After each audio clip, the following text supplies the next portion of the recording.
We agreed that New Enterprise is a better name. That makes sense. And ClickBrain is also a better name. So we have just rebranded our company.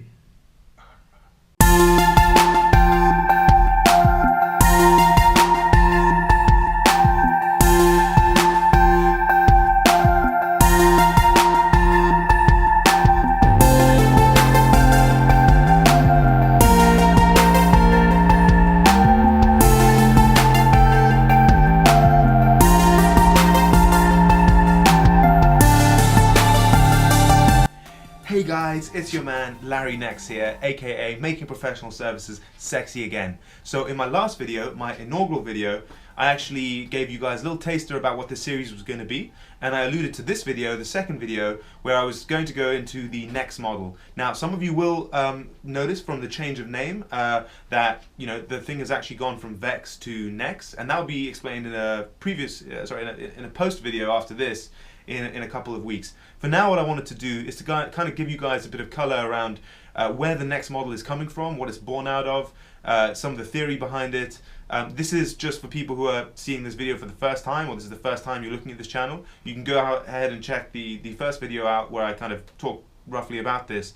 But the NEX model is effectively a way for anyone, even with limited experience, who's hungry enough to do it, to start a professional services company and do it much quicker and much easier than the traditional way, which is to say, to set up a bricks and mortar company and to employ people and to have an office in central London in my case.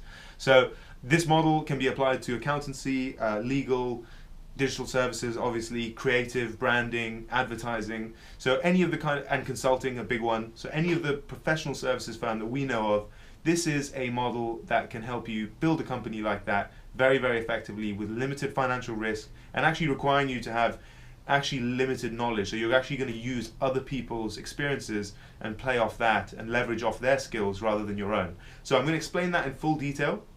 As I said, I did actually want to do that in this video as my second one, but because of the change of name, there's been a lot of thinking on my side now that we've had a nice Christmas break. I've really gone and I actually started making that second video, and I realized that quite a few things have actually changed as far as how I need to how I need to introduce people to the topic and how I need to walk them through the slides that I've prepared and done at other universities on this topic. So I thought what I would do instead is give people a little kind of insight into the way I'm thinking, because I think it's going to be a good way for you to understand the content of this series and whether it's something that you want to continue pursuing. So the people I'm trying to address to right now, just to be clear, is anyone in a job that is within the professional services, or anyone who wants to start a company like a digital agency, a web development agency, a branding agency, a creative agency, an advertising agency, a law firm, a consulting firm, a accountancy firm. These are the people that I want to speak to, and I think a lot of people watching this may think they're not that person, because I think there's been, unfortunately, a tendency with people my age, millennials, people slightly older than me even, and certainly the centennials, which are the new kids on the block who are entering the job market this year. For those of you who didn't know, centennials, there's one for you. I think that what we have done, and it's really interesting to me, is we have started to put on a pedestal the kind of startup Mark Zuckerberg type entrepreneur, and we've forgotten about 99% of the economy, which is the traditional professional services sector, right? The amount of money that is processed through the traditional service firm machine or sector of the economy is huge compared to the the average tech startup. I'm not talking about the kind of unicorn, Amazon, Facebook. You will never start a company like that, whatever you think. You might, but I think that it would be a foolish thing for you to spend your time trying to devise the next super awesome data-driven app, or the new Tinder or something like that. These things can happen, and of course, if you have an idea that you think is that revolutionary, you should build a minimum viable product. You should go out there and actually speak to people and do your research before you actually exit as as something that isn't worth your time. But what I want to do is to give people my age a new, renewed kind of interest in the professional services sector. So right now, people my age are like, yeah, you know, I'm working in a law firm, or I'm working in accountancy, pretty fucking boring. And I would love to just be like a tech bro, like a tech startup person.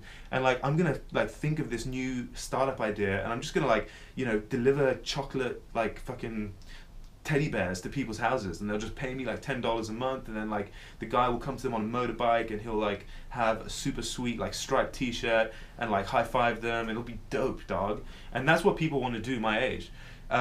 I don't think anyone, you know, thinks like, okay, I'm 25, which is the age I started my company. I'm 25. I want to start like a law firm.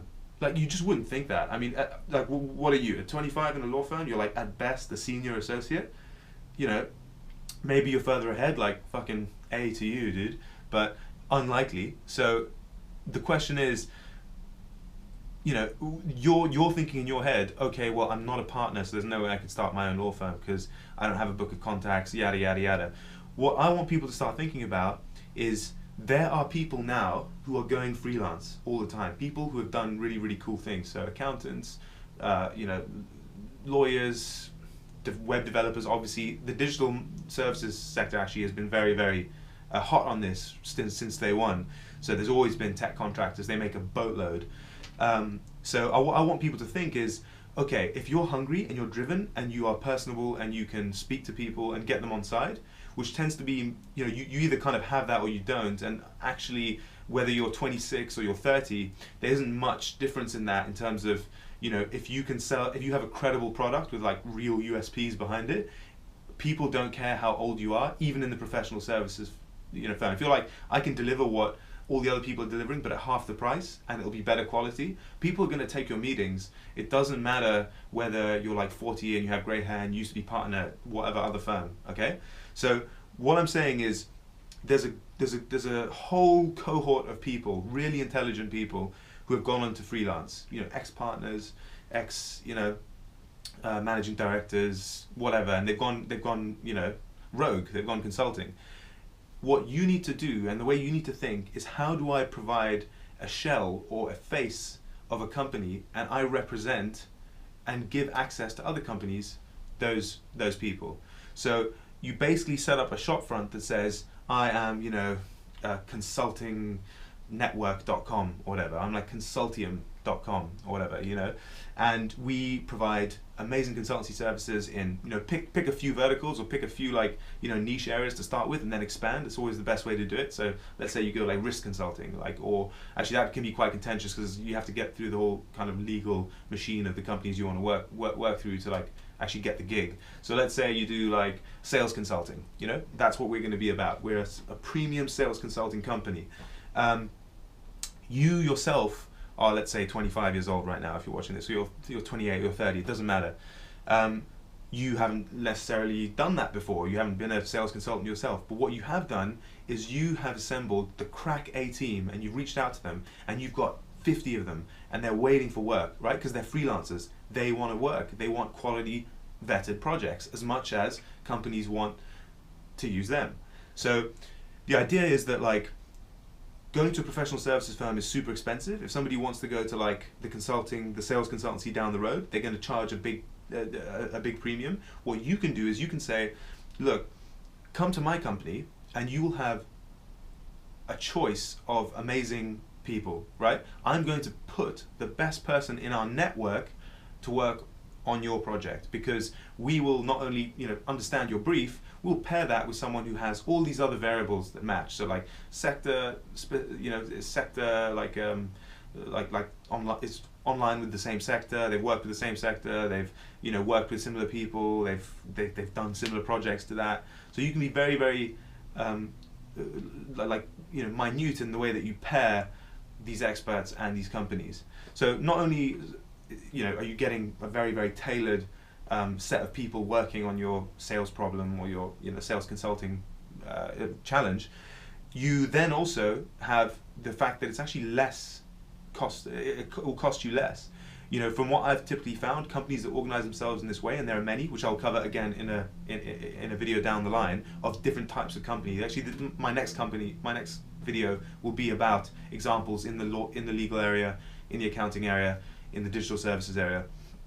But before I do that, you know, take it from me that there are a lot of successful companies that are doing now so-called virtual agencies, where they do just this. They play off the fact that they have unlimited experts at their fingertips, and they can bring the right ones in for you. So the value that you're adding is you're vetting, well, first of all, you're finding, you're vetting, you're combining, you're project managing, and you're providing the ongoing you know, the ongoing care after the project to make sure, the continuity, to make sure that whatever project you're doing is going well, and they have someone that they can talk to, an account management person that's never going to leave. So if you think about it that way, all you need to do is have a really great website that showcases the other experts, not even yourself, showcases off their skills and says, you can access these people, speak to me, I'll understand your brief and I'll make it happen for you. And it'll be much more cost effective than going to a traditional company, because you're not paying for the office, you're not paying for the support, you're not paying for the partner salaries, you're not paying for the fucking like fountain and shit.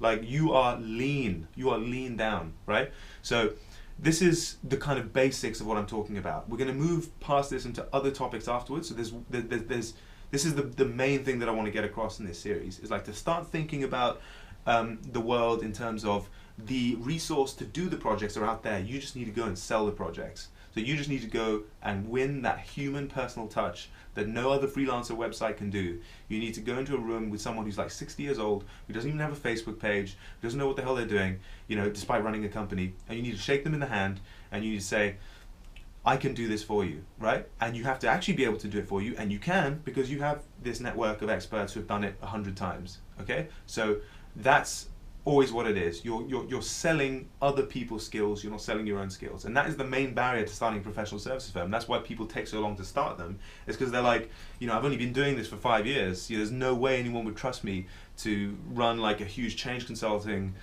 gig for like you know, a multinational. Of course, like, you know, you're a scrub still.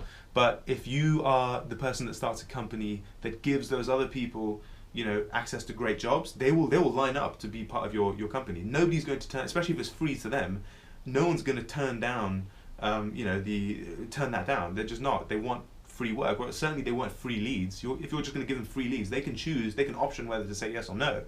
And on the other side, the client, you know, loses nothing by explaining their brief to you.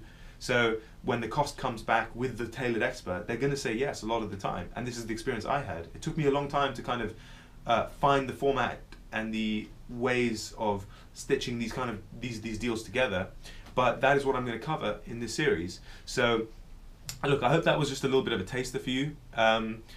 I think, you know, I'm very excited about what this series could be, and I hope that a lot of people enjoy this. I had an old friend, and you know who you are, like actually reached out to me on Facebook recently and said, you know, your last video, I was just checking out what you were doing with your company. It inspired me to potentially start my own company very soon, and that is so fucking cool. And that is exactly what this is about. I want people, you know, who think that they have to wait to know that they can do something now, and I want to give them the tools to do that, and I want to do that free. So you just keep watching this, you keep watching the next episodes.